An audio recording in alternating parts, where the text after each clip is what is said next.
भगवान विश्वकर्मा यांच्या प्रकट दिनानिमित्त भगवान विश्वकर्मा यांच्या पुतळ्याला धुळ्यातल्या विश्वकर्मा भवन येथे सुतार समाज सेवा मंडळाच्या वतीने पुष्पहार अर्पण करत अभिवादन करण्यात आलं आहे। यावेळी सुतार समाजाचे ज्येष्ठ नेते अर्जुन वाघ, भटू बागुल, चंद्रकांत केरनार, दीपक शेलार, हिरालाल चव्हाण, कैलास शेलार, विशाल वाडेकर, देवेंद्र शेलार, सुभाष वाडेकर, किशोर सोनवणे, किरण वाघ, संदीप बागुल, विजय वाघ यांच्यासह समाजबांधव मोठ्या संख्येने उपस्थित होते। विश्वकर्मा प्रगट दिवस या निमित्ताने सर्व बांधव एकत्र जमा होतात आणि विश्वकर्मा पूजा होतात। प्रगट दिवस म्हणजे विश्वकर्माने प्रकट झालेले आणि हा पूर्ण देशामध्ये विश्वकर्मेचा प्रगट दिवस मानला जातो।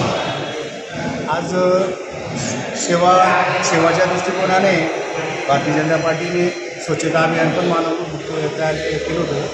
स्वच्छता अभियान संपल्यानंतर धुळ्यामध्ये तिथे पण आमचं विश्वकर्मा भवन आहे, तिथे सकाळी पण पूजा आरती झाली आणि गोरके नगर 100 फूट रस्त्यावर तिथे पण भवन आहे, तिथे पण पूजा आरती झाली आणि सर्व बांधव पूजा आरतीसाठी उपस्थित होते।